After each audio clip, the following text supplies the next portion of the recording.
Cancer journey sharing at the phase of diagnosis and treatment. Breast cancer, less than 1 year. To be presented by Miss Angeline Sibanta.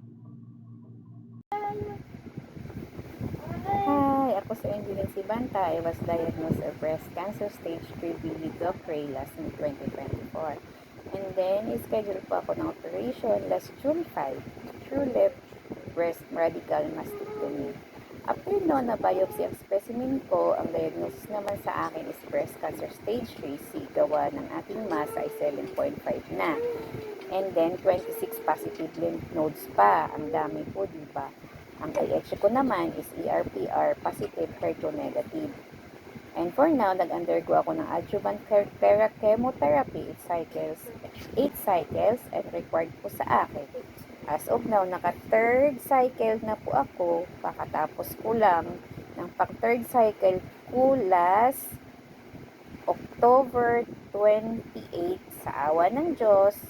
Sa pagkain ko, hindi naman ako nawala ng gana, tsaka nag-gain pa po ako ng 2 kilos at lagi ko pinapanalangin sa Diyos na sana tuloy-tuloy lang ang ganito hanggang matapos ko ang 8 cycles. About naman sa feelings of fear, anxiety, and depression, nung time na diagnose ko ako ni Doc Ray, napaiyak ako noon kasi ang nasa isip ko, paano na ang mga anak ko ay maliliit pa po sila at mangangailangan ng kalinga ng isang ina. Pero, after nun, mas pinili ko na lang maging positive, kumapit sa ating mahal na Diyos, kasi siya lang naman ang una-una makatulong sa atin. At sa higit sa lahat, acceptance na may cancer po tayo, para makapokus tayo sa ating gamutan, para magaan na lang ang ating dalahin sa araw-araw at saka hindi naman mawala sa ating mahirapan kasi tao lang naman tayo. Kung kailangan man natin umiyak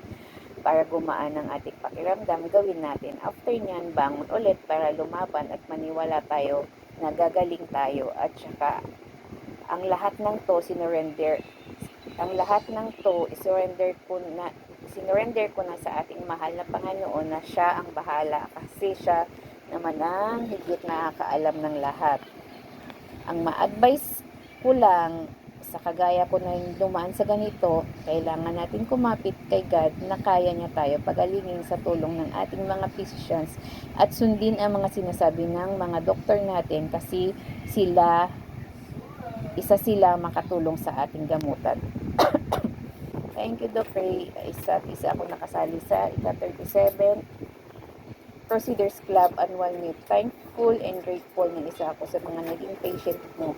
Ang swerte po namin sa'yo kami napunta. Cheers, good luck po, and God bless. Bye!